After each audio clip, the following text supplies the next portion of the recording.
안녕하세요. 네, 일요일 저녁입니다. 오늘은 교재를 따로 안 들었는데요. 네, 교재 없이 그냥 어, 메모장에다 적으면서 진행을 하려고 교재를 따로 안 들였습니다. 이렇게 뭐 분석을 하거나 아니면 뭐 이렇게 정확하게 그런 걸 하는 얘기가 아니다 보니까 그냥 좀 편하게 하려고. 네, 그러면은 일단 수능 얘기를 좀 하려고 합니다. 일단요. 수능 얘기를 할 건데 자, 마이크를 켰나요? 네, 켰네요. 첫 번째 일단은 우리 정시까지 일단 진행 순서부터 좀 얘기를 해보겠습니다. 일단은 현재 우리 9월 2일 날 네, 이때 이제 정시 모집 요강이 발표가 될 거예요. 발표가 되면 텐데 아마 작년하고 좀 달라진 것들은 이제 인원수에 대한 것들, 자율전공이나 자유전공들이 생기다 보니까 인원수 관계된 것좀 바뀔 거라고 생각이 되고 있고요. 혹시 뭐 일부 학교들에서는 이제 사탐이나 과탐, 현재 이과생들의 사탐론을 갖다가 대학교도 알기 때문에 거기에 대해서 혹시라도 이제 뭐 가산점 여부라든지 그런 걸 좀 변경을 시킬 수도 있겠죠. 9월 2일 날 일단 먼저 정시 모집 요강 발표가 될 거고요. 그 다음에 교육과정평가원에서 이날 같은 날 교육과정평가원 수능 출제하는 곳입니다. 교평원에서 이날 이제 9월 모의고사 지원한 학생들 인원을 발표한대요. 발표하는데 우리 학생들은요 이미 8월 22일 날 벌써 이미 원서 접수를 시작을 했습니다. 그리고 보통 쌤들께서 이제 9월 전에 8월 말쯤에는 아이들한테 그 어디 무슨 과목 볼지 그거를 다 받아놓으셨기 때문에 수정 과정을 한번 거쳐야 됩니다. 그래서 9월 모의고사를 보기 전에 9월 2일 날 전체 인원이 발표가 되고 이때 제일 걱정되는 부분이 뭐냐면은 과탐을 남아있는 학생들 현재 사탐론이 처음에 시작은 이제 그 2등급 대 친구들 4%, 5%, 6%이 정도 친구들이 1등급은 절대 안 될 거라 생각이 돼. 그런데 내가 아직 수학이나 뭐 국어, 영어를 좀 더 해야 돼. 그럴 때 그 친구들이 사탐을 넘어가면 어떨까? 사탐을 넘어가서 시간을 좀 더 여유를 갖고서는 나머지 과목을 공부하면 어떨까라는 걸로 이제 시작이 됐던 건데 지금은 뭐 이제 3등급 아래 친구들은 거의 다 넘어가는 분위기가 돼버렸습니다. 그래서 얼만큼 남을지 모르겠어요. 여기 뒤에 다시 한번 하고 그다음에 9월 4일 날 아이들이 이제 구모를 보고 옵니다. 예, 이걸 보고 올 거예요. 요거를 보고 나서 이제 이때 뭐라냐면은 정시 라인을 잡기 시작했죠. 혹시 중학생 어머님이나 이제 고1, 고2 어머님들은요. 한번 쭉 들어두세요. 들어두시고 앞으로 이렇게 진행이 되겠구나. 이렇게 생각하셔도 괜찮습니다. 정시 라인을 잡은 다음에 9월 9일부터 이때부터 이제 수시 접수가 시작이 됩니다. 수시 접수가 시작이 되고 대학마다 뭐 이제 불러가지고 면접을 본다든지 논술을 본다든지 등등의 그런 진행들을 쭉 하겠죠. 그러다가 이제 11월 14일 날 이때 이제 수능을 보는 거죠. 네, 수능을 보고 옵니다. 목요일 날 수능을 보고 올 거고 그다음에 다시 또 이제 대학교에서 부르는 수시에서 면접이나 수시에서 논술 등등을 또 보기 시작할 거예요. 그리고 12월 6일 날 이때 이제 수능 수시 수능 성적표가 발표가 됩니다. 그럼 이제 우리 어머님들이 수능 보고 와서 아이가 가채점한 점수를 들고서 여기저기 이제 컨설팅이라든지 알아보신 경우가 많이 있는데 예, 성적표 나오고 움직여도 괜찮습니다. 성적표가 나온 다음에 움직이셔도 괜찮고 조금 딴 얘기인데요. 성적표를 직접 확인을 좀 해보세요. 예, 꼭 직접 확인을 해보세요. 아이가 얘기해주는 엄마 나 몇 등급 몇 등급 몇 등급이야를 믿지 마시고 직접 확인 한번 해보세요. 예전에 어떤 일이 있었냐면요. 꽤 예전인데 재수생이었어요. 재수생이고 이제 저한테 정식 컨설팅 맡겼던 친구인데 점수를 받았을 때 이제 뭐 충분히 연대는 뭐 원하는 학과를 합계 가능하더라고요. 그래서 연대를 하나 쓰고 나머지 두 개를 좀 이제 낮춰 썼거든요. 근데 연대가 이제 1단계에서가 떨어진 겁니다. 예. 1단계에서 1단계 아니죠. 발표에 떨어진 거예요. 그래서 찾아봤더니 그 친구보다 조금 더 낮은 학생이 같은 과를 붙었거든요. 근데 그 친구가 떨어진 게 너무 이상한 거야. 그래서 저는 도저히 이해가 안 돼가지고 어머니께 말씀을 드렸어요. 학교 측에 전화를 한번 해보시라고. 학교 측 전화를 드렸더니 학교에서는 말씀을 들 수 없다. 왜 들었는지 뭐 얘기 못한다. 몇 점인지 얘기 못한다고 하다가 어머니가 우리 아이가 알려준 성적대로면은 이런 점수입니다 했더니 저희가 받은 점수는 그게 아닙니다라고 얘기한 거예요. 자, 알고 보니까 이 친구가 이제 성적을 엄마한테는 좀 이렇게 바꿔서 얘기를 했더라고요. 뭐 그럴 일은 없겠지만 혹시 모르니까 그래도 한번 꼭 우리 아이 성적표 직접 한번 확인을 해보시고요. 인터넷에다가 수능 성적 보는 법 이런 거 치면은 링크 나옵니다. 교평원 들어가셔가지고 로그인하시고 보시면 됩니다. 아니면 담임쌤한테 한번 부탁하셔도 괜찮고요. 성적표를 받은 다음에 이제 이때부터 이제 수능 정시 원서 접수가 아이들이 이제 준비를 시작하죠. 현재는 그 진학사라고 이제 있는데 진학사에 모의 지원이라고 있어요. 모의 지원. 아이들이 이제 내가 쓰고자 싶은 학교를 지원을 이제 하는 겁니다. 내 성적표를 올리고 내가 쓰고 싶은 학교를 지원을 하는 거야. 그러면은 나하고 같은 학교, 같은 학과에 지원하는 아이들이 어떠한 성적 분포를 갖고 있는지 보여주는 게 있습니다. 근데 이게 점차 인원이 많이 늘다 보니까 이제는 뭐 거의 대부분의 이제 정시 쪽에서 관심 있는 수험생들은 거의 다 한다고 보시면 될 것 같아요. 그러니까 그러다 보니까 저게 너무 그 우리가 하는 일반적인 그 옛날에 기억해 보세요. 장판지 입안해가지고 몇 점이면 무슨 데 써 있는 요거는 그냥 저 정도 점수 때문에 저길 가겠구나라고 보는 건데 이거는 실제로 올해 아이들이 지원한 그 대학교와 학과의 경쟁률과 거길 지원한 학생들의 실제 점수를 기반으로 내가 내 위에 몇 명 있는지 아래에 몇 명 있는지 볼 수가 있거든요. 그러니까 저게 되게 매력적인 거죠. 저걸 거의 다 이제 믿으면서 지원을 하게 됩니다. 그리고 거의 대부분 웬만하면 거의 비슷하게 맞고요. 물론 조금씩 달라진 것도 있습니다. 그래서 이제 올해도 아마 진학사 모의 지원을 많이 쓰실 거고 저는 그냥 쓰시라고 말씀을 드리고 싶어요. 써보시고 꼭 대신 근데 진학사 측에서는 이제 아이들이 여러 군데를 써볼 수 있게 하기 위해서 그 지원할 수 있는 개수가 좀 많은 편이에요. 근데 그걸 조금만 줄여주면 좋겠어. 좀 줄여가지고 아이들이 진짜 정말로 실질적으로 쓸 학교들만 쓸 수 있게 아니면은 이제 작년에 있는 지방에 있는 일반 그 지방에 있는 어떤 학과처럼 의대생들도 떨어질 정도의 그 정도의 막 예상 컷이 나오는 뭐 그런 일이 벌어질 수 있습니다. 어쨌건 진학사 모의 지원을 하실 거고 뭐 여기저기 가셔서 컨설팅 받으실 거고요. 근데 올해는 좀 이제 다군에서 학교들이 좀 많이 들어왔기 때문에 좀 더 쓰는 게 좀 여유 있을 겁니다. 그리고 나서 이제 27일 날 수시가 모두 종료가 됩니다. 추가 모집까지 전화 찬스까지 모두 싹 다 종료가 돼요. 이제 수시는 다 끝난 겁니다. 수시가 다 끝난 상태에서 12월 31일 날 이때 정시가 시작합니다. 원서 접수 시작. 그러면은 12월 27일 전까지는 우리가 정시 원서를 쓸 일이 없는 거예요. 그리고 보통 내가 정말로 그 목표라는 학교를 제외하고 나머지는 좀 눈치를 보잖아요. 그러니까 아이들이 이제 보통 12월 31일 날 이제 시작한다고 하더라도 뭐 1월 1일이나 1월 2일쯤 많이 접수를 하게 되겠죠. 눈치 보면서 그렇게 진행이 될 거고. 그리고 요때 이제 정시 접수를 하고 문제가 1월 2일 날 경찰대가 최종 발표를 해요. 제가 한번 전에도 얘기했었는데 이게 이제 경찰 행정학과를 쓰는 학생들을 제외하고는 그렇게 크게 영향은 없습니다. 근데 1월 2일 날 경찰대가 발표를 하고 경찰대는 아시다시피 여기는 특수목적대학교 중에 하나거든요. 그러다 보니까 만약에 예를 들어서 동국대학교 경찰행정을 내가 붙었어. 그런데 나는 이제 수시가 붙었으니까 정시를 쓸 필요가 없는 거죠. 그리고 동국대 경찰행정에서 미달된 인원이 있었으면은 걔네가 이렇게 정시로 2월이 됐을 겁니다. 그런데 1월 2일 날 경찰대가 합격자 발표를 하면서 경찰대를 택할까 아니면 동국대 경찰행정에 있을까 고민을 하다가 일부 학생들이 뭐 동국대도 있을 거고 용인대도 있고 서경대도 있겠죠. 이 학생들이 이제 나는 그럼 차라리 경찰대 갈 거야 라고 이제 경찰대로 선택을 하는 경우가 있겠습니다. 그러면 이미 수시로 모집 인원이 미달된 경우엔 다 넘어가 있는 상태인데 거의 미달 안 됩니다. 넘어가 있는 상태인데 갑작스럽게 정시를 진행하고 있는 중간에 경찰 행정학과 학생들의 미달 인원이 생겨버리는 거죠.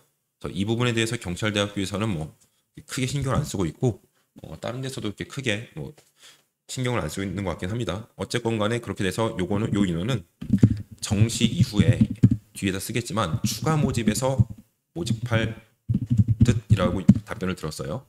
그러면 올해 경찰 행정학과를 노리고 있는 학생들 중에서는 작년에 비했을 때 수시에서 추가 모집이 좀 적게 돌 거다라는 걸 생각을 해두시면 좀 좋을 것 같습니다. 어쨌건 경찰대가 1월 1일 날 발표를 할 거고요. 그 다음에 요거 발표하고 나서 2월 10일 날부터 정시 발표가 됩니다. 정시 합격자 발표가. 이렇게 발표를 시작하고 나서는 2월 20일 날 종료가 돼요. 정시가. 이때도 이제 미달된 인원들 전화해가지고 전화 찬스 받고까지 다 끝난 거예요. 다 종료가 되고 그리고 나서 이제 2월 21일부터 바로 다음 날부터 28일까지 이때 이제 추가 모집을 시작합니다. 이 추가 모집은 대학마다 혹시 빈자리가 있을 때 우리 학교 무슨 과 빈자리가 뭐가 있어요라고 이제 학교 홈페이지에 보통 올라와요. 홈페이지에 올라오고 그리고 이제 지원을 하게 됩니다. 지원할 때도 정시 성적 수능 성적 갖고서 지원을 하는 거죠. 내가 만약에 수시에서 합격을 했습니다. 예를 들어서 뭐 수시에서 중앙대를 합격을 했어.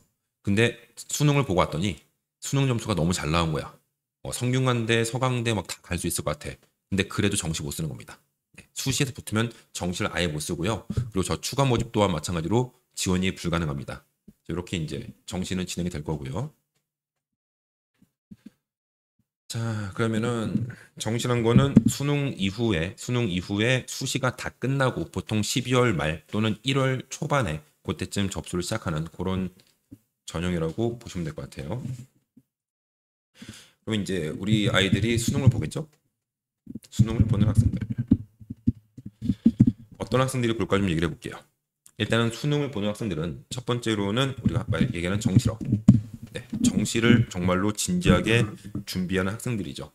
학교에서 이제 보통 우리가 중3 때는 5일부터 내신 1등급 받고 플러스 비교과 잘 채워서 학생부 종합으로 스카이 가야지 뭐 이런 마인드, 이런 마인드를 갖고서 보통 이제 푸른 꿈을 안고 고등학교 올라갑니다. 근데 첫 번째 내신부터 고1 5월달 되면은 아이하고 엄마하고 같이 멘붕에 빠지죠. 내가 예상한 건 너무 다르거든. 이제 그때부터 이제 아이들이 좀 고민을 시작하는데 만약에 우리 학교가 비평준화 지역에 있는 학교 중에서도 되게 탑 클래스인 학교입니다. 그러면 내신 받기가 정말 힘들겠죠. 학교에서는 아이들을 수시에서도 보내기 위해서 각종 비교과 관련된 활동 등등을 하고 있는데, 근데 아이들 자체적으로 셀프로 이제 수시를 포기합니다. 내신을 포기하면서 어차피 안 될 것 같으니까 나는 자퇴했다가 내년에 다시 회귀하는 느낌을 복귀해야지, 또는 어차피 안 될 것 같으니까 그냥 정시 준비해야지, 뭐 그런 마인드를 많이 바꿔야 됩니다. 그런 학생들도 있고요. 정시를 준비하는 학생들, 또는 이제 N수생도 존재하겠죠. 올해 같은 경우 N수생들도 존재할 겁니다. 그래서 이제 뭐 재수, 삼수, 사수, 물론 반수도 있고 뭐 기타 등등등, 올해는 더더욱 많은 거죠 지금. 그래서 정시를 진지하게 준비하는 학생들도 있고요. 그 다음에 요즘에 그 학원 강사들 쪽에서 같이 수능 준비를 좀 시작하는 분들이 있어요. 저도 이제 제안을 받았는데 영어 스터디를 시작해 보자고. 어차피 이제 저는 수학이니까 우리 애가 이제 수학 쪽은 괜찮지 않냐. 우린 수학이 괜찮고 국어도 그래도 어느 정도 기억하니까 국어도 괜찮다. 그리고 통합과학 통합사회만 본다고 하니까 내년부터는 중3 아이들부터는 그러면 이제 걔네들 거를 봐도 괜찮고 아니면 올해 보고 있는 것들을 봐도 괜찮고, 어른들 입장에서 사문이나 생윤이나 이런 것들 했을 때 많이 수월하다 하더라고요. 그러니까 문제는 영어니까 영어만 우리가 스터디를 해서 2년이나 3년을 잡고 우리도 의대를 가자, 뭐 그런 얘기가 가끔 나옵니다. 그래서 이제 학원 강사들도 수능을 준비하는 분들도 계시고요. 근데 보통 학원 강사가 하는 경우에는요, 수능으로 뭐 대학을 받고 있다가 아니고 보통은 올해 수능이 어떻게 나왔는지 그거를 현장에서 직접 먼저 한번 풀어보기 위해서, 그리고 가지고 와서는 바로 이제 분석자를 내려고 하는 분들이 좀 더 많긴 합니다. 어쨌건 뭐 이런 분들이 이제 이걸 보고 있는 상태가 되고요. 또는 이제 이 정시에 집중하는 분들은 보통 전형을 논술 위주로 좀 많이 세팅을 하죠. 수능 전 논술과 후 논술을 나눠가지고 수능 전에 논술을 준비해서 가가지고 그걸 갖고서 내가 뭐 보겠다라기보다는 뭐 한 번쯤 이제 살짝 그 분위기 전환을 위해서 보는 경우도 있고요. 아니면 수능 후에는 논술만 쭉 학교 이렇게 순서를 써놨다가 내가 이제 가고 싶은 학교 내 정시 점수, 수능 점수와 비교했을 때 그거보다 뭐 높은 학교 정도만 갔다 온다든지 이런 케이스를 많이 하긴 합니다. 그래서 이제 정시러라고 불리우는 정말로 진지하게 수능을 끝까지 준비하는 학생들, 그다음에 N수생 이상의 학생들, 이런 학생들이 제대로 수능 준비를 하는 학생들이 있는 경우가 되고, 그다음에 우리 현역 아이들 중에서 이제 수시러, 누가 만든 말인지 모르겠지만 되게 잘 만든 것 같아요. 수시러, 정시러 이런 것들. 수시러 학생들은 보통 최저 학력을 맞추겠다라고 생각하고서는 이제 수능 준비를 합니다. 아마 지금 현재 고3이 있으면요, 주변에 보통 대부분의 아이들이 정시보다는 그 학군지 지역 같은 아이들 말고 일반적으로 뭐 그냥 평범한 동네 아이들은 보통 최저를 맞추겠다는 그런 마인드를 갖고서 공부하고 있을 거예요. 뭐 2합, 5, 6, 7, 뭐 8도 있고요. 그 다음에 이제 삼합으로 갔을 때도 뭐 삼합도 6, 5, 6, 7, 8 뭐 이렇게 있으니까 요 정도를 맞추겠다고 이제 공부할 텐데 우리 아이가 만약에 최저를 맞추겠다라고 공부를 하고 있으면요. 한번 관찰을 해보셔야 되는 게 기존에는 국, 영수, 탐탐을 공부를 했었어 아이가요. 근데 여기에서 뭐 2합을 갈게요 또는 뭐 3합을 갈게요라고 얘기하면은 과목 수가 한 과목에서 두 과목 정도가 줄어듭니다. 그럼 그 줄어든 시간을 내가 집중해야 되는 과목 쪽에 투자를 해야 돼요. 왜냐면 그렇게 하기 위해서 지금 최저를 맞추려고 두 과목, 세 과목을 하는 건데 자꾸 애들은 뭘 버려가지고 이제 두 과목을 갖고 싶어 하는데 어, 두 과목 줄어든 시간만큼을 저 시간을 최저 과목에다가 여기에다 이제 집중해서 사용하는지 이거 한번 확인해 보세요. 확인해 보시고 보통 대다수의 아이들은요 네 과목 하던 시간에 과목 수를 두 개로 줄였기 때문에 남은 과목 두 개 공부하던 시간만큼을 쉬고 있을 겁니다. 네, 그런 친구들이 좀 많아요. 그러면은 수능이 이제 뭐 세 달 정도 남았으니까 네, 등짝을 때려서라도 꼭 공부를 더 시켜야 됩니다. 밤에 엄마 아빠가 먼저 주무시는 경우가 좀 많이 있을 거예요. 아이들이 이제 밤에 공부하겠다고 새벽 2시까지 할게요, 뭐 3시까지 할게요라고 얘기할 텐데 밤에 우리 아이 자고 있을 때 한번 슥 들어가 보세요. 들어가시거나 이렇게 문틈 사이로 살짝 봐보세요. 혹시 밤에 누워서 이제 폰하고 있는지. 저는 최저학력을 맞출게요라고 말을 한 아이가 밤에 누워서 핸드폰 하고 있는데 하고 있으면은 일단 먼저 찍으세요. 그 핸드폰 카메라에 학생들은 안 들을 테니까 카메라 어플 중에요. 그 무음 모드가 있습니다. 소리가 안 나는 거. 이름을 까먹었어요. 그 얼굴 이쁘게 나오게 해주는 게 있거든요. 그래서 그걸로 하고 나서 살짝 찍어놓고 기다리세요. 기다렸다가 적당히 한 30분, 40분 정도 다시 한번 찍어가지고 네, 증거를 마련해 놓고서 아이를 깨우면 아이가 이제 방금 누워서 방금 했다고 할 테니까 그렇게 해서라도 폰을 뭐 뺏는 게 제일 좋은데 폰 뺏으면 쌈나니까 네, 그만 이제 좀 줄이고 공부 좀 하자는 쪽으로 얘기를 해줘야 됩니다. 그래서 수시 준비하는 학생들 중에서 진지하게 최저를 맞추는 학생들은 네 과목 준비하던 거를 두 과목, 세 과목 줄였으니까 그만큼 이제 좀 공부하는 걸 집중해서 할 수 있게 좀 만들어주면 되고요. 그다음에 작년에 전국으로 봤을 때 최저 충족률이 60%가 안 돼요. 안 됩니다. 어떤 학교 뭐 30%대도 나왔었고요. 그다음에 뭐 60% 넘는 학교들도 있긴 있었는데 최저 충족률이 60%가 안 되고 57%였나? 그 정도가 됐을 거예요. 이 정도가. 그럼 거의 반 정도는 수시에서 최저를 못 맞춘 겁니다. 그러니까 바꿔 표현하면은 수시에서 최저를 맞추면은 대학을 합격할 가능성이 확실히 높아지겠죠. 그래서 가급적 저는 올해 이제 수시를 쓸 때도 이왕이면은 최저에 있는 것들을 꼭 끼워서 써라. 그리고 수능 때까지 공부를 해라. 그렇지 않으면은 뒷배가 없어지는 거니까. 정말로 뭐 저는 본인은 최저가 없는 것만 다 쓰고 정말 붙을 것 같대. 자신이 있대. 정시 공부는 안 해도 된대. 그러면은 남학생 같으면요. 네, 신검 받게 하세요. 바로. 신검 받게 하시고 입영 날짜 받아버리세요.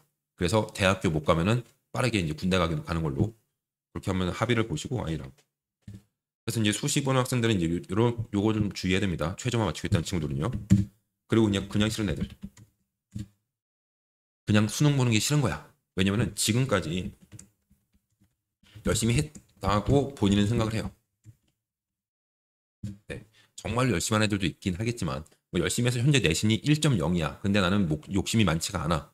그래서 내신 1.0인데 뭐 의대고 메디컬 필요 없고 스카이도 안 가도 돼. 난 뭐 중앙대, 경희대 뭐 요 정도 서성한만 가도 괜찮을 것 같아. 라고 하면은 그쪽에 있는 학교들 중에서 최저 있는 전형이 별로 없긴 하지만은 뭐 그런 데 써도 괜찮긴 하겠죠. 근데 보통 그런 케이스 아이들은 없습니다. 내신이 그렇게 극초반에 있는 친구들은요. 일반고 아이들도 수능 때까지 공부합니다. 왜냐면 지금까지 자기가 해왔는데 남아있는 3개월 정도가 뭐 좀 더 한다고 해서 크게 바뀌는 거 없으니까 좀 더 하려고 할 거예요. 근데 보통 이제 지금까지 열심히 이제 본인이 공부를 했다고 생각하는 친구들이 있는데 이런 친구들의 이제 대다수가 1년 동안에 내신을 준비하는 4개월을 많이 생각해요. 또는 4개월이 아니고 한 6, 8주, 2주씩 4번이죠. 시험 보기 딱 2주 전에 갑자기 막 새벽 2시까지 하고 3시까지 하고 4시까지 하고 아침에 막 간신히 학교 가고 막 미친 듯이 공부를 합니다. 한 2주 동안요. 그리고서는 시험이 끝나면 그날부터 한 다음 시험 때까지도 노는 거죠. 그런데 아이들은 그거밖에 생각을 안 해요. 예를 들어서 이제 이번 중간고사가 뭐 9월 중순쯤에 있을 때 지금부터 이제 공부를 계속 하고 있어야 되는 거거든요. 근데 지금은 안 해. 왜? 여름방학이니까. 여름방학이 끝났으니까. 계약을 했는데 학교 딱 하는 게 없으니까 계속 그냥 여유 있게 보냅니다. 여유 있게 보내다가 중간고사 발표 나고 나서 시작해야지 했는데 수행평가가 몰려 나오기 시작하면서 수행평가 다 하고 나면은 한 2주 남는 거죠. 시험까지. 그럼 그 2주 동안 정말 최선을 다해요. 그러고서는 얘기하는 거죠. 난 정말 최선을 다했는데 성적이 이거밖에 안 나왔다고. 엄마 난 왜 그럴까? 난 정말 열심히 했거든. 진짜 열심히 했는데 왜 성적이 안 나올까? 그런 얘기합니다. 열심히 한 게 아니라는 걸 정확히 얘기해 줘야 돼요. 그래서 요만큼 했던 것만 기억을 하면서 나는 정말 빡세게 살았어. 그러니까 그냥 여기 지금부터는 좀 쉬고 싶다는 마인드가 좀 많이 깔려 있어 아이들이요. 그냥 쉬는 거야 승복이가. 그래서 이런 친구들이 이랬을 때 이제 잔소리가 들어가죠. 엄마 아빠가 이제 잔소리하기 시작합니다. 야 그래도 3달, 3주, 4달밖에 안 남았는데 그냥 죽었다 생각하고 공부해봐라. 3달밖에 안 남았는데 조금만 더 해봐라. 조금만 더 해봐라. 너가 바뀐다. 인생이 바뀐다는데 어차피 그런 얘기 전혀 안 들어갑니다. 우리 아이들한테요. 전혀 안 들어가고. 그래서 엄마 아빠 잔소리가 듣기 싫으니까 이때 그러면 뭐 2과목만 아니면 3과목만 이렇게 얘기를 합니다. 하지만 공부하는 방식은요. 인강을 보면서 그것도 이제 최고 수준의 강사님들 인강을 보면서 혼자서 열심히 한다고 얘기합니다. 공부 장소는 보통 스카가 되겠죠? 대충 감이 오시죠? 네, 안 봐요. 안 봅니다. 안 보고 그냥 좀 편하게 있고 싶기 때문에 저런 얘기를 많이 하는 거예요. 저런 식으로 표현한 친구들 내신 때가 보통 2등급부터 한 5등급 정도 사이에 있습니다. 그리고 그 친구들은 최고 수준의 인강을 볼 정도의 상황이 안 됩니다. 그래서 그 친구들한테는 본인한테 맞는 등급의 인강을 듣는 게 좋은 거고요. 그리고 인강을 보겠다고 하면 집에서 엄마 아빠가 본인이 보고 있는 패드나 뭐 노트북에 화면을 볼 수 있도록 조정을 하시고 집에서 볼 수 있게 하는 게 제일 좋습니다. 엄마 인강 들으러 스카 갈게. 스카에서 열심히 할게. 진짜야. 믿어줘. 예. 믿지 마세요. 아니에요. 저는 이제 계속 아이들과 이제 수업을 하잖아요. 그러니까 매번 봐요. 그런 걸. 매번 보고 상담할 때도 매번 느끼고 자기는 최선을 다하겠대. 수능까지 정말 최선을 다하겠대. 자신 있대. 믿어달래. 진짜라 다한대. 그러니까 자기는 대학교를 상향을 해서 쓰겠대. 라고 얘기를 합니다.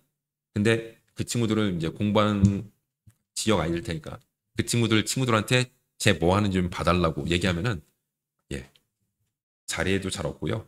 딴짓하고 있는 경우가 많습니다. 그래서 만약에 우리 아이가 이런 얘기하고 있으면요 엄마 아빠가 집에서 같이 공부할 수 있는 분위기 만들어 줄 테니까 집에서 하라고 하세요. 집에서 하라고 하시고 이왕이면 공부할 거면 엄마 아빠가 감시하는 건 아니지만 그래도 방문 열고 너가 노트북이 패드가 엄마 아빠가 볼 수 있게 좀 해주면 더 좋겠다. 그래서 3개월만 그렇게 한번 해보자라고 좋게 한번 얘기해 보세요.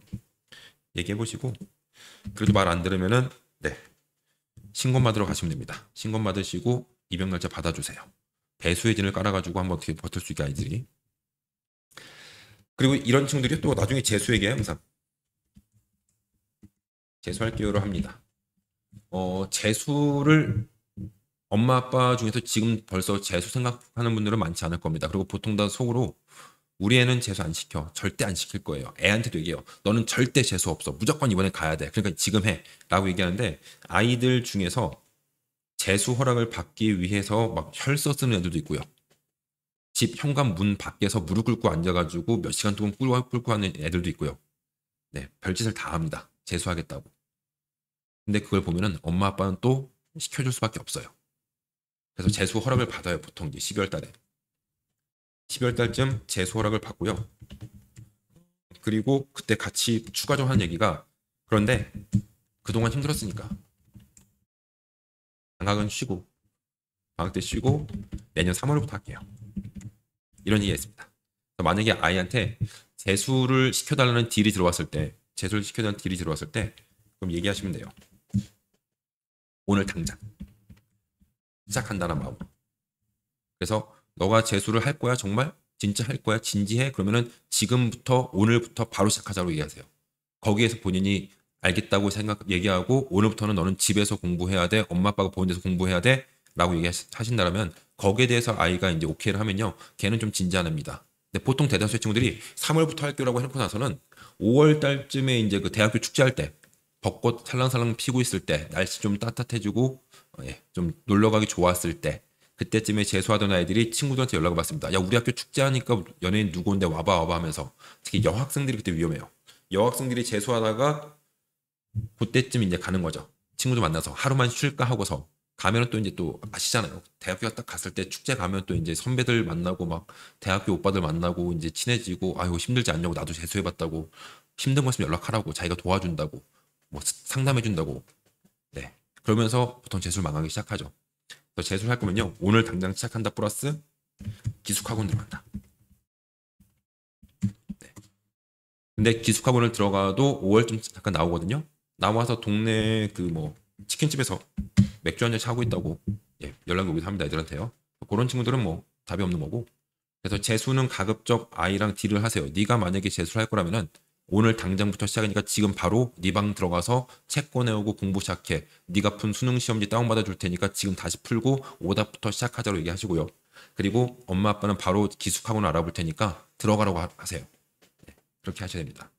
저렇게 가기 싫으면요, 지금 잘 꼬시셔야 되는 거예요. 지금 꼬셔야 됩니다. 공부하라고요.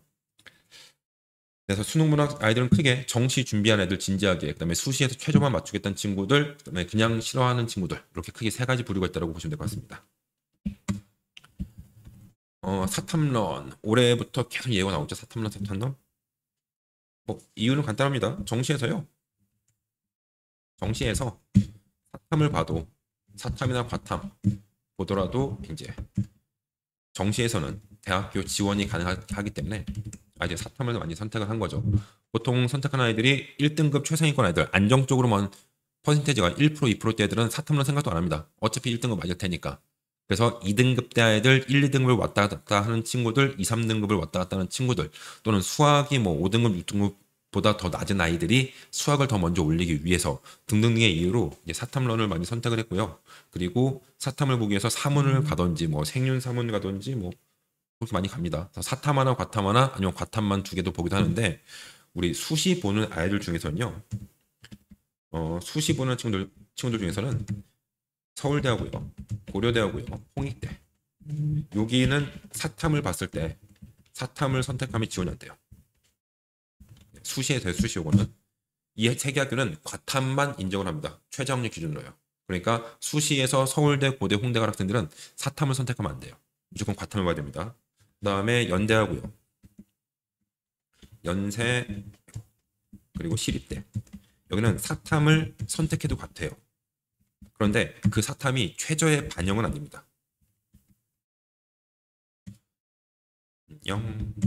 무슨 얘기냐면요, 국어, 영어, 수학 사탐을 선택을 했습니다. 그런데 최저 학력을 맞춰야 돼. 최저 학력이 뭐 3합 7이야. 그러면 사탐을 제외하고서 국어, 영어, 수학 3개 갖고서 그 최저를 맞춰야 되는 겁니다. 그래서 본인이 최저 맞출 때 사탐을 선택한 이유가 혹시 최저를 쉽게 맞추기 위해서라면은 저 두 학교는 안 된다는 거 기억하시면 되고요. 즉 최저를 위해서 사탐을 넘어가겠다, 서울대, 고대, 연대, 시립대, 홍대, 여기는 안 된다는 거 8월 22일 원서 쓰기 전에 한 번 더 학생호 확인해 보신 후에 선택하시면 되고요. 그 외에 뭐 상위대학교, 얘네는 뭐 다 가능하다라고 보시면 돼요.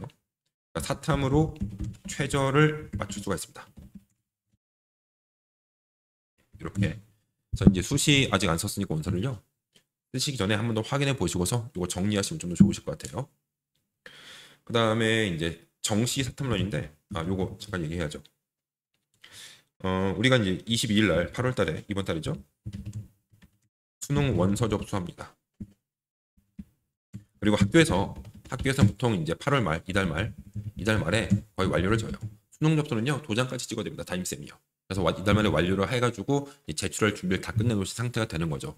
그런데 아까 말씀드렸다시피 9월 2일 날 교육과정평가원에서 교평원에서 인원수를 발표하는데, 뭐 재수생이 몇 명이 들어왔고 사탐을 윤사를 몇 명이 선택했고 지학을 몇 명이 선택하고 발표하는데, 만약에 이때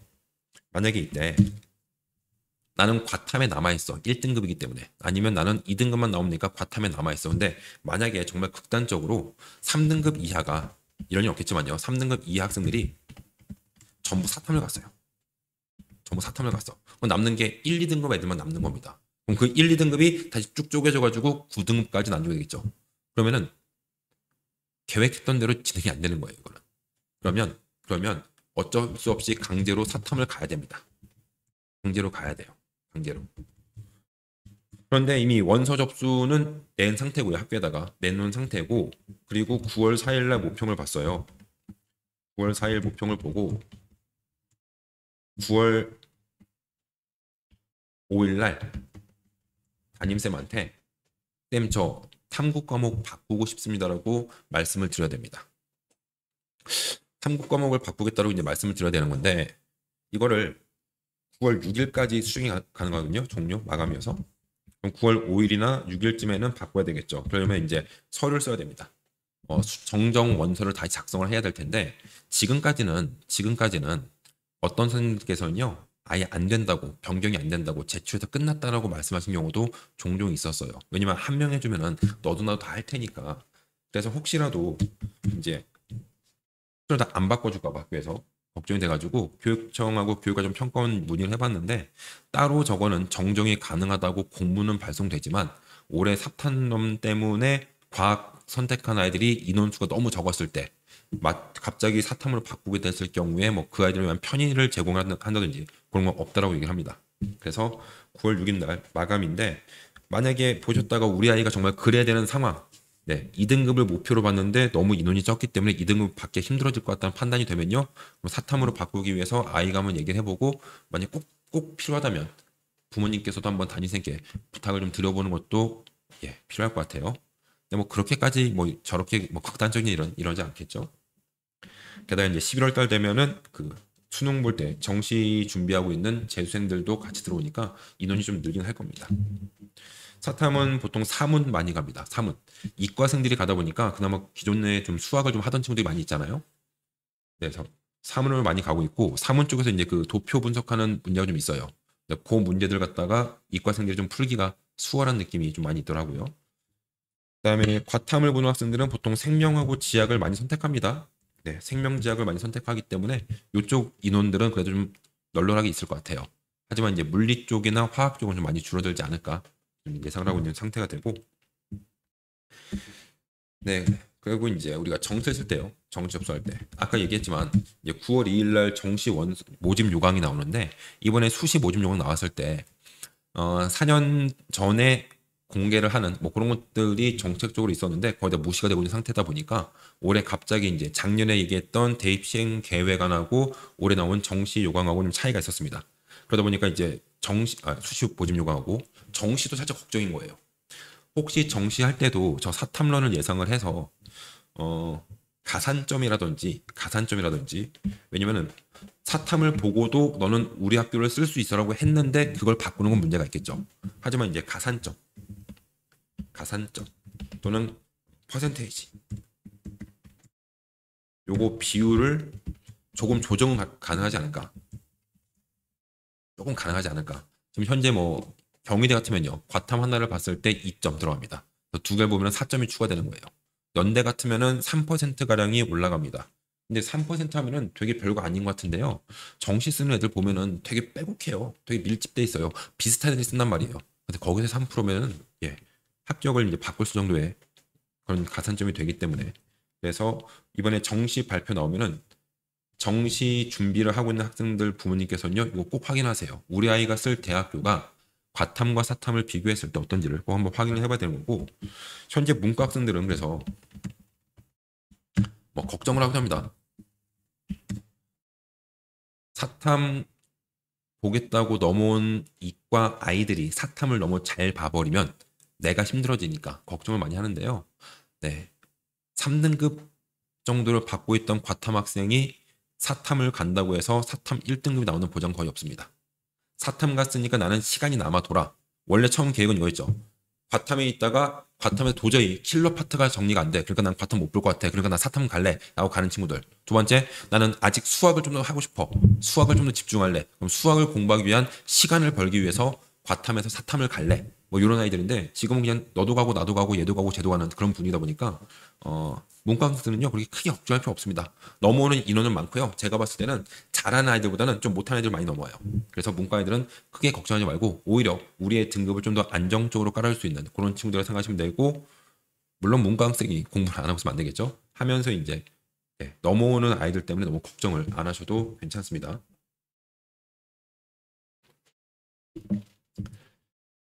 네, 사탐론 가는 친구들은 보통 이런 친구들이 많이 사탐을 가고 있습니다. 자, 그러면 이제 우리 아이들의 수능 TP.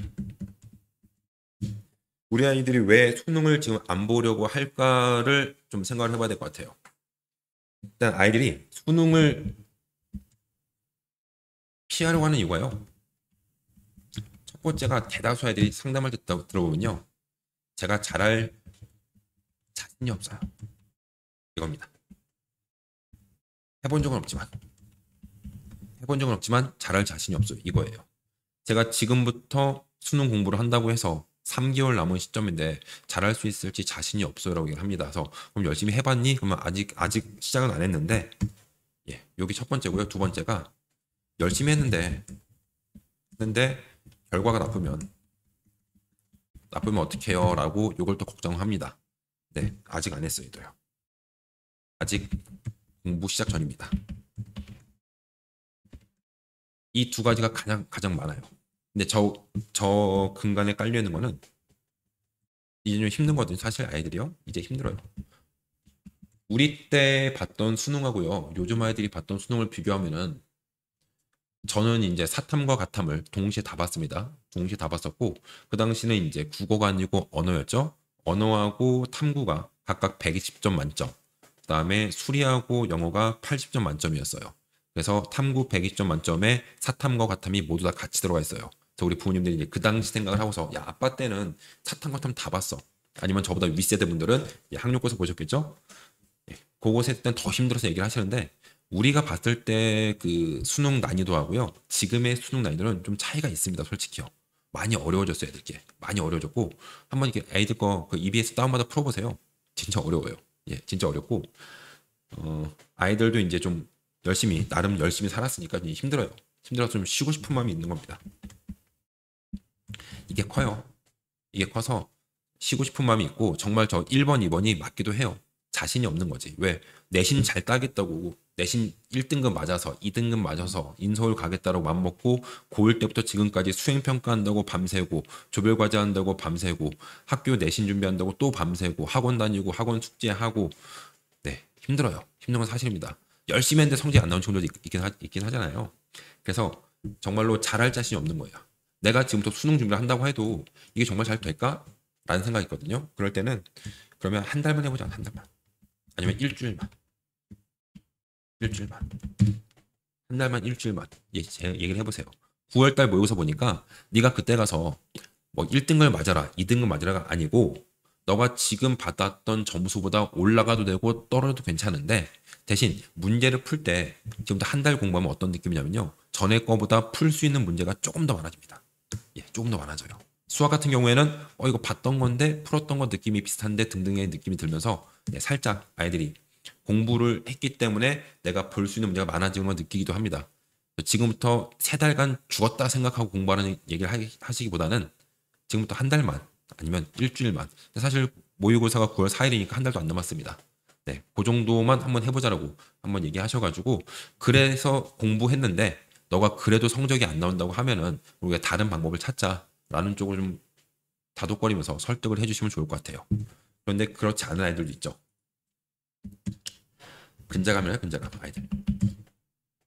고3이 됐습니다. 고3 기말이 끝났어요. 그리고 기말 끝나고 학교에서 쌤들이 고1, 고2 때는 생활기록부에 대해서 거의 언급도 잘 안 하시고 오탈자 정도만 확인해 봐 또는 너가 제출한 거 중에 빠진 거 있는지 확인해 봐 그 정도밖에 얘기를 안 하세요. 근데 고3 요 때가 되면요 갑자기 이제 뭐 자기평가서, 탐구보고서, 그다음에 심화보고서, 그다음에 발표, 그다음에 개인 프로젝트 등등등 제출하라고 하십니다. 많이들 그러세요. 제출을 하게 될 경우에 저게 이제 자율 활동하고 진로 활동이 들어가요. 진로 활동 같은 경우에는요. 학교생활 기록부 기재요령에는 담임쌤이 쓰십니다. 그런데 학교별로 진로쌤이 계시는 경우가 있어요. 그러면 어떨 경우에는 진로쌤께 드려서 진로쌤이 전달하는 경우도 있고요. 어떤 경우에는 진로쌤이 드리면은 가이드 잡아서 담임쌤 주신 경우도 있습니다. 또는 어떤 경우에는 담임쌤이 직접 받아가지고 작성해 주는 경우도 있으세요. 그래서 이제 이런 것들을 받으시고요. 그다음에 교과목 세특, 과목 세특 관련된 것들도 조금 더 신경을 써주십니다. 야, 우리 남아있는 기간 동안에 나와서 누가 발표하면은 채팅에 써줄게. PPT 한 5장짜리 만들어서 발표 한번 해봐. 이런 식으로. 그럼 아이들이 이때 갑자기 되게 열심히 해요. 진짜. 진짜 열심히 합니다.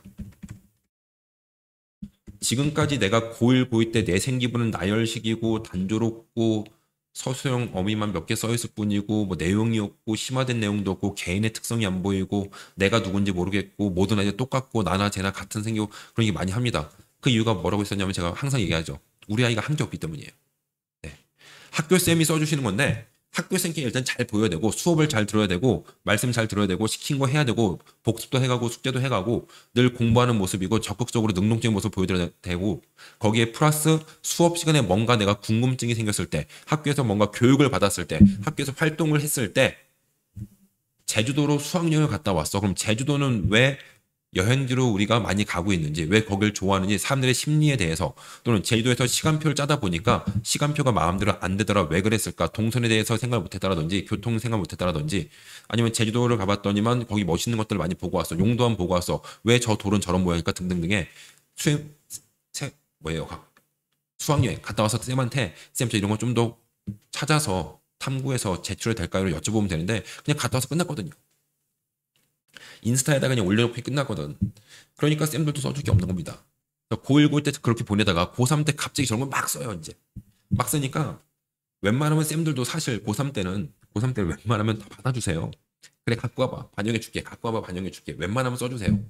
그리고 쌤들도 솔직히 보면 알지. 야, 니네 신내 이런 거 쓴다고 믿어주겠냐? 라는 생각이 있지만 그렇게 말해봤자 애들은 반말밖에 안 해요. 아, 쌤 그래도 괜찮아. 써주세요. 무조건 써달라고. 그랬더니만 내 생기부가 정말 좋아 보여요. 갑자기 막 자신감이 생깁니다. 이 정도면은 뭐 내신은 내가 3등급이지만 연대는 그렇고 고대는 쓸 수 있지 않을까? 막 그런 생각을 합니다. 고대 계열 적합 보니까 이제 최저도 없어. 왠지 쓸 수 있을 것 같아. 그래서 갑작스럽게 이제 아이들이 내 생기부가 좋아 보이니까 그러면 생기부도 좋아졌겠다. 거기다 플러스 자기소개서도 없겠다. 그죠? 그러니까 학생부 종합전형으로 6개를 최저 없이 상향을 쓰면 되겠구나. 어떤 전형으로? 특목자사애들 전형으로. 물론 대학교에서는 이건 특목자사 전형이야 일반 전형이라 나누지 않았습니다. 하지만 안에는 내용을 보시면은 탐구 역량이 많은지 학업 역량이 많은지 보시면요. 탐구 쪽이 좀 더 많아? 그럼 특목자사 아이들을 위한 전형들. 학업 역량이 좀 더 많아? 그럼 일반고 아이들이라 생각하시면 될 것 같아요. 그리고 특목자사 아이들 전형 쪽에는 보통 최저가 없는 경우가 많이 있습니다. 예, 왜냐면 뭐 과거 친구들, 이런 친구들도 수능 공부할 시간이 많이 부족하거든요. 그래서 이제 학종 6개를 최저 없이 상향을 지원하는 거죠. 왜?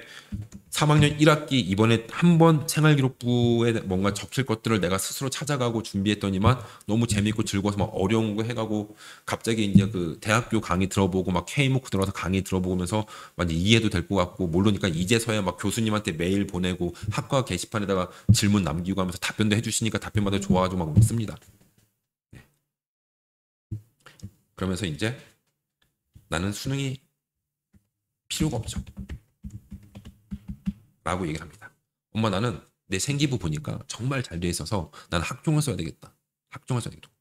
근데 최저가 있는 전형은 내가 해놓은 비교과를 잘 안 봐준다. 최저가 없는 전형을 봐야지 내가 해놓은 이 비교과를 잘 평가를 해준다. 라고 말씀을 드릴 겁니다. 그래서 최저가 없는 그러한 전형들을 많이 선택을 할 거고요. 거기에 추가적으로 이제 면접으로 역전을 하겠다. 엄청 많아요, 진짜 많아요. 상담하다 보면은 네. 면접을 노리고 역전을 노리고서 면접을 하겠다라는 경우도 많이 있습니다. 그러면 이제 면접을 또 준비하잖아요. 면접 준비를 하려면 일단은 내 생기부를 다 봐야 돼요. 생기부에 있는 모든 독서 내용들, 활동한 것들, 발표한 것들, 동아리에서 하는 활동들, 교내 봉사한 게 있으면 봉사 활동들, 학교에서 했던 뭐 임원에서 임원 활동 등등등을 다 다시 복기를 해야 됩니다. 다 복기를 해야 돼요. 그러니까 저거 하기도 많아요. 바빠요. 거기에다가 면접 준비해야죠. 면접 준비. 면접 최다 빈출 50문항 이런 것도 준비하고 있고요. 그다음에 그 학교에 대해서 공부하겠죠. 학교의 인재상, 학교는 처음에 몇 년도에 세워졌고 어떤 분이 세우셨고 세웠을 때 그 목표는 뭐였고 학교에 갖고 있는 인재상과 비전과 학교에서 원하는 그 발전 방향 같은 것들을 막 외웁니다. 열심히. 그다음에 학과에 대한 공부는 근데 잘 안 해요. 이건 잘 안 해요. 하는 애들도 가끔 있는데 면접 준비하는 아이가 있으면요. 네, 제가 이제 다음 달에 이번 달인가 다음 달인가 면접 다시 또 이제 설명할 건데 면접 준비하는 아이 있으면은 저 학과 들어가서요. 학과 홈페이지 들어가면은 학과에서 배우는 그 과목들이 쭉 나와 있어요. 그리고 이제 같은 한 학과에서도 뭐 전자 쪽이라고 한다 하더라도 전자에서 내가 뭐 통신으로 갈 건지 아니면 전자 쪽으로 갈 건지 쭉 나뉘잖아요. 그 각각의 트랙에 따른 교과목도 정리가 되어 있고요. 그다음에 또 클릭하면은 그 교과목 설명도 많이 나와 있습니다. 네, 그런 것들도 봐야 돼요. 제대로 준비할 거면은 그것도 봐야 되고 그리고 거기에다 이제 추가적으로 준비할 게 뭐 자기소개할 거, 그다음에 지원 동기 얘기할 거, 역경 극복 사례 같은 거 얘기할 것들 그런 것도 준비해야 돼요. 그다음에 그 학과에 있는 뭐 동아리라든지 그 학과의 특징이라든지 그 학과가 어디 나가서 뭐 이제 수상 경력이라든지 왜냐면 나도 이제 그런 거 하겠다고 얘기해야 되니까 등등을 또 준비해야 됩니다. 그런 것들을 준비를 하면서 같이 해야 될 게 또 이제 최근 이슈들이죠. 최근 이슈예요. 그러면 내 생기부 봤는데 생기부에 고1 때 이런 활동을 했대요. 나 한 적이 없는데 기억이 안 나는데 뭔지 모르잖아. 그건 인터넷 찾아봐야죠. 학교 찾아야 됩니다. 인터넷 찾아봐야죠. 이슈 인터넷 찾아봐야죠. 네. 면접을 준비한다고는 말을 꺼낸 때부터는 당당하게 컴퓨터랍니다. 그리고 이제 릴스를 볼 때도 있어요. 핸드폰으로 쇼츠를 보거나 볼 때도 있어요. 그래서 너 면접 준비하는 왜 그런 거 보고 있으면은 이거 우리 학교에서 올린 거라고 자기가 이미 붙은 것처럼 우리 학교에서 올린 거라고 그렇게 표현을 좀 많이 합니다. 그래서 이때부터 당당하게 컴퓨터 등등의 전자기기와 거의 이제 물알치가 되는 거죠. 한 몸처럼 지내요. 한 몸처럼. 그러면서 이제 저거 준비하려다 보니까 나는 수능을 준비하기가 싫어. 수능을 준비할 시간이 없어라고 얘기하는 경우가 많습니다. 그래서 면접 대비한다는 핑계로 하는 경우도 많이 있어요. 근데 이게 정말 필요한 과정입니다. 필요한 과정은 맞아요. 필요한 과정은 맞는데 이 위에서 얘기한 것처럼 정말 진지하게 학종에 대한 준비를 하고서 왔던 친구가 아니고 갑작스럽게 학종하는 친구들 그런 친구들이 이제 저런 식으로 좀 많이 도피를 하는 경우가 많습니다. 작년에도 이제 면접 수업 등록을 하고 같이 면접 준비를 하다가 중간에 사라진 아이들이 많이 있어요. 6학종이 다 떨어졌기 때문에 사라진 아이들이 많이 있습니다. 그래서 학종이나 면접 전형도 크게 두 가지입니다. 1단계에서 한번 거르고 2단계까지 가서 면접을 보거나 아니면 합산해서 그냥 서류를 내면 무조건 면접을 보거나 이 두 가지인데 그거에 대한 비율 배정도 좀 잘 하셔야 됩니다. 무조건 다 1단계 있는 것만 쓴 것도 안 좋고요. 일괄만 쓴 것도 안 좋고 일반적으로 1단계가 있는 경우가 좀 높은 학교들이 많이 있어요. 부모님들이 원하는 학교들이 많이 있는 거고 그리고 1단계에서 여긴 잠깐 뭐 다른 얘기인데 저번에 한번 살짝만 얘기해가지고 1단계에서 2배수냐 뭐 2.5배수냐 아니면 3배수냐 4배수냐 5배수냐에서 7배수까지 있죠. 학교에 그 합격하는 학생들 풀에 따라서 달라지긴 하는데요. 그냥 저 배수가 3배수 뭐 5배수까지 나가는데 4배수 5배수 이런 느낌을 보시면 돼요. 1단계를 2배수로 뽑는 학교와 1단계를 5배수로 뽑는 학교가 우리가 흔히 말하는 대학교 그 라인이 같다라고 얘기를 해볼게요. 한번 같은 라인이에요. 예를 들어서 그렇지 않지만 중앙대는 1단계가 2배수고 경희대는 1단계가 5배수라고 해볼게요. 예를 든 겁니다. 예를 그냥. 그러면 어느 쪽이 좀 더 서류를 많이 볼까요? 우리 아이들이 좋아하는 비교과를 어느 쪽이 좀 더 많이 볼까요? 5배수겠죠. 왜? 2배수가 되면은 아무래도 그 내신 높은 아이들이 우선적으로 좀 더 우선적으로 높은 배점을 맞으니까 뽑힐 가능성이 높습니다. 근데 내가 갖고 있는 비교과 서류적인 부분들까지 좀 더 많이 포함되기 위해서는 좀 더 아이들이 많이 내려와야 될 거 아니에요. 내신 높은 아이가 아니고 좀 더 내신 낮은 아이들까지. 그래서 배수가 높아질수록 조금은 더 서류를 많이 보는 느낌이라고 보셔도 괜찮을 것 같아요. 그렇게 한번 보시고 그다음에 이건 조금 극단적인 케이스인데요. 중등, 고등 남학생을 자녀로 두고 있는 부모님들께서는요, 한 번쯤은 우리 아이의 핸드폰을 좀 봐두셔도 될 것 같습니다. 뭐 대다수는 아니에요. 대다수는 아닌데, 작년 조사 결과가 전국 16%가량 학생들이 이미 그 온라인 도박을 하고 있어요. 우리가 코로나로 학교를 못 가던 시절에 그 당시에 아이들이 집에만 있었고 그 당시에 열심히 인터넷을 많이 했습니다. 보통 이제 뭐 이거 좀 많이 했는데 그 당시에 같이 유행했던 게 유행의 코인이었어요. 코인. 비트코인 같은 것들. 비트코인으로 누가 얼마를 벌었대, 누가 얼마를 벌었대라는 얘기가 아이들 사이에도 많이 퍼졌습니다. 그 중에는 뭐 고등학생들도 있긴 했었고요. 그러니까 저 당시 아이들이 저 때부터 우리 표현으로 한탕주의가 좀 많이 들어 있고요.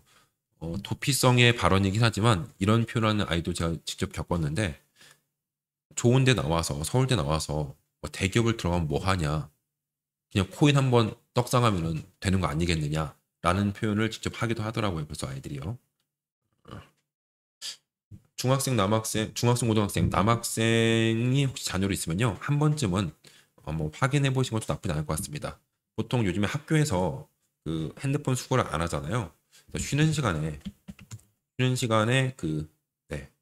온라인으로 이제 홀짝이라든지 달팽이라든지 아니면 사다리 타기라든지 뭐 이런 것들 등등을 하는 아이들이 좀 있다라고 있어요. 예, 있어요. 저도 많이 봤으니까 애들을. 그래서 한번 좀 확인을 해보시고요.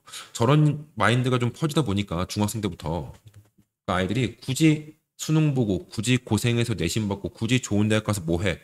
뭐 이런 마인드도 은근히 많이 갖고 있습니다. 물론 이제 이렇게 말하면 이상하지만은 성적을 굳이 내신으로 얘기했을 때 5등급 대 아래쪽 친구들이 종종 저런 얘기를 저한테도 가끔 했었어요. 네. 그래서 이제 했었고, 그리고 그런 친구들 그 아이 거 핸드폰 혹시 보시게 된다면은 단톡방 한번 보세요. 단톡방. 저희 저랑 같이 쓰는 단톡방 있죠. 그쪽 이렇게 아이 거 올려보다 보면요, 여기에 그 뭐라고 그러더라? 주식 관련 정보를 주는 방이 있어요. 그다음에 뭐 그 카카오톡이 아니라도 또 다른 메신저들이 있으니까 저기에 이미 이제 고1 때부터 들어와 있는 친구들, 고2 때 들어와 있는 친구들이 있습니다. 네, 그런 친구들이 있으면요, 이건 혼낸다고 답이 나올 것 같진 않고요. 좀 잘 달래셔서 좀 바꿔주셔야 될 것 같아. 어, 한때 이제 학생들 사이에서요, 어, 중고나라론이라고 해서 요즘에 이제 당근론이죠. 뭐냐면은 내가 핸드폰을 팔아요. 제 거 핸드폰이 이제 100만 원짜리야. 그러면은 올리는 겁니다. 80에 팔게요라고 새 거. 올리고서 돈을 받아요. 80을. 80을 받고 이제 보내겠다고 택배로. 그리고서 그 80으로 다시 저런 걸 하는 겁니다. 만약에 따게 되면은 80을 다시 돌려주고 아 죄송해요 못 팔아요라고 하고, 만약에 잃게 되면은 또 다른 사람한테 파는 경우도 있어요. 뉴스에서도 나왔던 건데, 네, 이런 것들도 아이들이 좀 하는 경우가 있더라고요. 저희 때도 사실 생각해 보면은 하긴 했잖아요. 솔직히 구슬 있잖아요. 구슬을 하기도 하고 벽에다 동전 던지기도 하고 줄긋고 사기도 하고. 근데 우리 때보다는 단위수도 올라졌고, 우리 때는 그걸 또 하려고 하다 보면은 하다 걸려서 또 쌤한테 끌려서 맞고 혼나고 막 난리가 났었는데, 요즘에는 이제 19년도 이후부터는 체벌이 없어진 상황이고요. 현재 학교에서는. 그리고 쌤들도 잘 그렇게 보시기 힘든, 자기 교실에서 혼자 조용히 핸드폰으로 이렇게 하다 보니까 한 번쯤 확인해 보시면 나쁘지 않을 것 같아요. 그래서 이런 아이들 같은 케이스는 굳이 공부를 하는 게 자기에겐 의미가 없다. 자기는 뭐 주식 공부를 해가지고 그걸 하겠다. 물론 잘 되는 아이들도 있을 수 있겠죠. 근데 아닌 경우도 있으니까 한 번쯤은 확인해 보시면 좋을 것 같아요. 이건요. 네, 이런 친구들도 있고요. 그다음에 작년 핑계. 올해는 작년 핑계 아이들이 좀 많습니다. 작년에 분명히 킬러가 없어진다고, 킬러 삭제한다고 얘기를 했거든요. 킬러를 삭제한다고 얘기했기 때문에 우리 아이들은 킬러 문제가 삭제가 되는 거니까 수능 기준 잡으면은 수학에서 29번, 30번 같은 것들, 뭐 그런 것들이 빠진다는 얘기인데, 우리 아이들은 그 얘기를 4점짜리가 없어진다는 느낌으로, 4점이 삭제된다는 느낌으로 이렇게 많이들 받아들였기 때문에 수능 대비를 조금 더 천천히 살살하는 경우가 많이 있었습니다. 게다가 이제 부모님들도 그러다가 수능 만점자가 뭐 2,000명, 3,000명 나면 어떡할 거냐고, 의대 어떻게 쪼갤 거냐고, 서열 어떻게 매길 거냐고, 애들 변별 어떻게 할 거냐고 막 걱정을 하셨죠. 그러니까 교육과정 평가원에서 걱정하지 말라고, 그런 걱정하지 말라고 하면서 보여준 거잖아요. 모든 문항이 싹 다 올라간 거잖아요. 이렇게. 그러니까 국어에서 원래 빨리빨리 풀고 넘어가야 되는데 안 풀리는 거야. 지문도 안 읽히고 문제도 안 풀리고. 그러니까 국어부터 막히기 시작한 거죠, 아이들이요. 국어 막히고 수학 넘어갔는데 수학에서 완전 멘탈 터진 거죠. 아니, 앞에 얘가 분명히 쉬웠던 문제거든? 쉬웠던 문제인데, 그러니까 그 몇 번이 쉽고 몇 번이 어렵고 몇 번은 합답형이고 몇 번은 뭐 보기가 몇 번으로 답이 많이 나고 그런 것도 또 분석하는 애들이 있거든요. 분명히 쉬워야 되는 문제가 좀 어렵단 말이야. 그러니까 거기서 또 멘탈 나간 겁니다. 힘들었어요. 그러고 나서 이제 밥도 안 먹히고 밥 안 먹고 패스하고 영어 넘어갔을 때 마음은 급하고 최저는 영어로부터 많이 맞췄으니까 앞뒤 넘어가서 왔다 갔다 하다가 하나 놓치면 멘탈 나가고 앞에 가서 망한 거 자꾸 생각나니까 더 힘들어지고 슬슬 배도 고파지고 하다 보니까 영어도 망하고 과탐까지 갔을 때 탐구에서는 어차피 탐구만 잘 보면 뭐해. 항상 수능 보러 갈 때는 앞에서 물티슈를 주잖아요. 종이 같은 거. 그 뒤에는 적혀 있잖아요. 무슨 재수학원이라고. 그러니까 그거만 이렇게 보고 있고. 킬러가 삭제가 되면서 아이들이 공부를 좀 덜 한 것도 있고요. 덜 한 것도 있고 교육과정 평가원에서는 킬러가 없다고, 물론 뭐 킬러라고 만들면 말할 수 있긴 하겠지만 킬러가 없지만 여러분들 변별은 가능합니다를 보여주기 위해서 전체적인 난이도를 좀 많이 끄집어 올렸고요. 그러니까 작년에 최저 충족률이 많이 떨어진 거였죠. 그래서 아이들이 그 핑계를 대기 시작해요. 아니 작년 봐라. 작년에 교육과정 평가원에서 수능 출제를 하는데 아이들 수준을 잘못 잡아서 문제를 잘못 낸 거 아니냐. 그래서 올해도 혹시 그렇게 나오면 내가 열심히 공부해봤자 의미가 없는 거 아니냐 라는 얘기를 하는 아이들이 있긴 합니다. 네. 이번 6월 모평이 조금 어려웠어요. 6월 모평 보면서 6월 모평에서 느낀 거는 현역 아이들보다는 교평원에서도 아마도 그 재수생에 대해서 신경을 쓸 수밖에 없으니까 그 재수생 학생들의 수준에 대한 파악 정도 느낌이 살짝 들긴 했었거든요. 이제 9월 모평도 다를 수 있겠죠. 예, 다를 수 있을 겁니다. 그래서 이제 9월 모평을 보고 나서 고민해야 되는데 이미 저거 핑계 대고 있는 친구들이 가끔 있습니다. 우리 아이가 저런 핑계 대고 있으면요, 예, 얘기해 주세요. 일단은 그래도 9월까지만 해보자. 9월까지만 해보자. 잘 달래셔가지고 한번 해주시고 올해도 네, 모르겠습니다. 어떻게 할지. 9월 모평 보고 나서 개인적 생각 좀 말씀드릴게요. 그 다음에 이제 수능을 또 기피하는 아이들 중에서 수시 합격 거의 보장된 아이들이 있어요.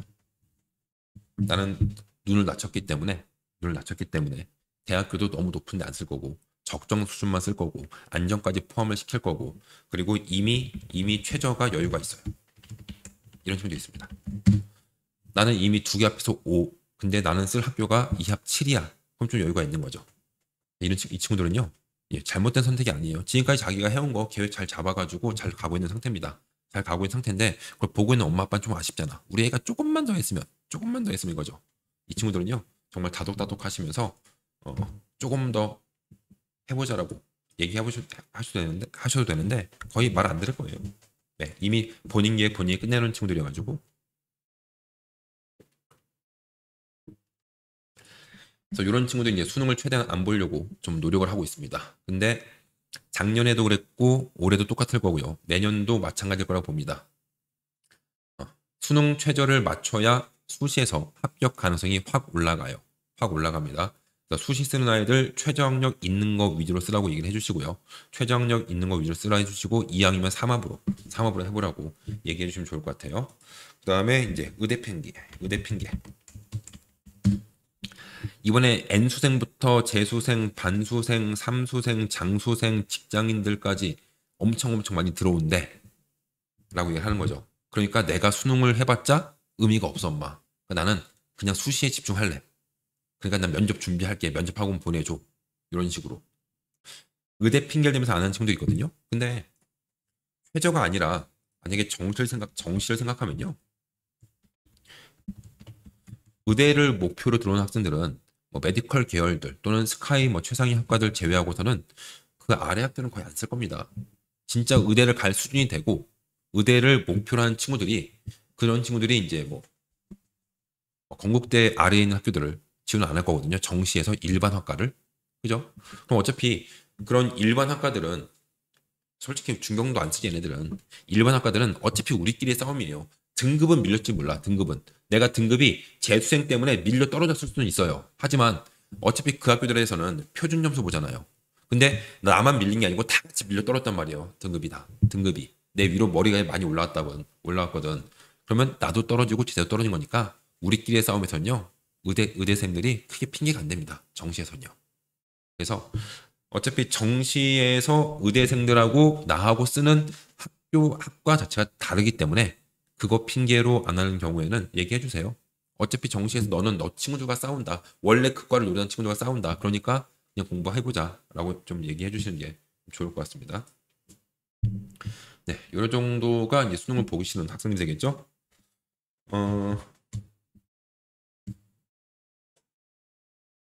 수능 보기 전에 구모가 있습니다. 구모. 나중에 이제 구모 한 번 더 얘기할 텐데요. 이제 엄마들 중에 걱정거리 중에 몇 가지가 있겠죠. 일단은 그 긴장. 제 개인적으로 이제 호흡이 힘들어지는 아이들 봤었고요. 상담할 때 손톱이 다 파래져요. 끝에가 이렇게 파래지고 입술이 파래져 버려. 그러면서 눈앞이 하얘지고 막 귀에서 이명 들리고 막 그런 데도 많이 봤었거든요. 그 정도가 아니라면은 네, 괜찮습니다. 긴장도는요. 긴장도는 그렇게 심하지가 않으면요 할만합니다. 정말로 이제 수능 시험을 진지하게 볼 아이들은요 웬만큼의 긴장도는 필요한 거니까 괜찮은 건데 우황청심환을 많이 먹이려 하세요. 근데 우황청심환 여기 아니고 우황청심환 액상이 있어요. 액상 요거 이거를 수능 날 그날 처음 먹으면 어떻게 할지 모릅니다. 그러니까 수능 전에 그냥 평상시에 이럴 때 한번 한 뭐 3분의 1 정도를 먹어보라고 하세요. 왜냐면 그게 안 받는 아이들도 있으니까. 그래서 먹어봤는데 똑같아. 이상이 없으면 반병 정도를 며칠 다음 또 먹어보라 하세요. 그래도 똑같아. 한 병 정도를 먹어보라 하세요. 좀 늘어지는 느낌이 나. 그러면은 우리 아이가 이번 9월 모의고사 볼 때 그때 챙겨 주셔가지고 뭐 반병 정도만 먹어보는 걸로 긴장이 된다라면은 무조건 먹을 필요는 없고 이런 것도 하나 챙기면 좋고요. 우리 어머님들 도시락 급식 시작된 다음에 도시락 싸신 적 별로 없으시죠? 집에 아마 보온 도시락도 없을 겁니다. 11월 달에 가장 많이 팔리는 제품 중에 하나가 보온 도시락. 그리고 가장 많은 환불이 들어오는 것도 보온 도시락. 수능날 매겼기 때문에 더 이상 필요 없으니까 다시 환불하시는 거죠. 그래서 그 도시락을 안 싸신 지 꽤 되셨을 텐데 도시락을 그날 바로 싸시면요. 그날 바로 싸면은 불안해요. 어떤 메뉴를 싸는지도 좀 걱정이 되기도 하고 이걸 우리 애가 먹었을 때 소화가 너무 빨리 되거나 너무 늦게 될 수도 있는 거고요. 혹시 그날 맛있게 먹으라고 막 랍스터를 싸줬어. 근데 우리도 몰랐지만 랍스터 뭐 각각류 알레르기 있는 아이가 있을 수도 있고요. 등등의 그런 일은 없겠죠 사실. 그래서 도시락을 만약에 싸실 거라면요. 구모 전에 뭐 주말 오전은 다 같이 도시락 먹는 날 하루나 이틀 정하셔가지고 반찬을 이제 몇 가지를 아이랑 맞추는 거예요. 너 엄마가 보니까 이거 먹으면 항상 배가 아팠던 것 같아. 이건 빼고 이거 먹자. 애가 먹고 싶어 하면은 미리 한번 싸가지고 먹여보세요. 도시락을. 먹여보시고 연습을 하신 다음에 구모 때 한번 싸서 보내보세요. 어차피 구모 볼 때 학교에서 밥 줍니다. 밥 주는데 그냥 식당 가서 내 거 먹으면 돼요. 몇 명이 그러고 있을 테니까. 그래서 도시락 싸는 거 어머니 한번 신경 써보시고 그 다음에 아토피, 비염. 아토피하고 비염 있는 친구들이 있어요. 보통 이제 여쭤봐요 제가 비염이 있나요? 여쭤보면은 환절 때 좀 있어요. 언제 심해요? 평소엔 괜찮은데 보통 이제 뭐 겨울 들어갈 때쯤 그때가 수능이에요. 네. 아토피 여름에 심한데 겨울에 심한 친구들이 있습니다. 얘는 약을 먹었을 때 만약에 전혀 뭐 컨디션에 문제가 없어. 머리가 멍해진다든지 뭐 졸리는 그런 거 없이 약을 먹었더니만 비염도 괜찮아지고 아이 컨디션도 괜찮아. 그러면 약으로 해결하면 됩니다. 근데 그게 아니고 약을 먹었을 때 많이 어지러워. 아니면 많이 졸리대. 힘들어해. 특히 아토피 쪽이 그렇죠. 만약 그런 케이스라면은 병원 한번 미리 가셔가지고 우리 아이 수능 봐야 되고 11월 때 이때쯤 볼 것 같은데 진단 한번 다시 받아보세요.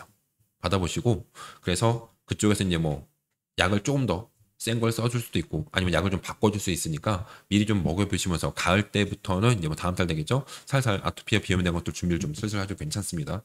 해주셔야 돼요. 평상시 괜찮다가 스트레스 받고 긴장되면서 비염 같이 올라왔는데 그날 갑자기 또 수능 한파로 인해서 날이 갑자기 또 온도가 뚝 떨어졌어. 근데 내 자리에선 또 이제 따뜻한 바람도 안 들어와. 근데 비염이 갑자기 올라오기 시작하면은 정말 힘듭니다. 네. 지금 다시 코로나도 살짝 다시 돈다고 하는데 그 당시에 그러면 또 이제 마스크를 써야 되거든요. 그래서 미리 마스크도 한번 또 연습해도 괜찮아요. 우리 작년 아이들은 그래도 거의 대부분 마스크 쓰고 수업했는데 올해 고3들은 마스크 벗고 많이 수업했어요. 1년 동안을. 그러니까 혹시 모르니까 마스크 쓰고 문제 푸는 거. 이런 것들도 미리 한번 챙기면 좋습니다. 그다음에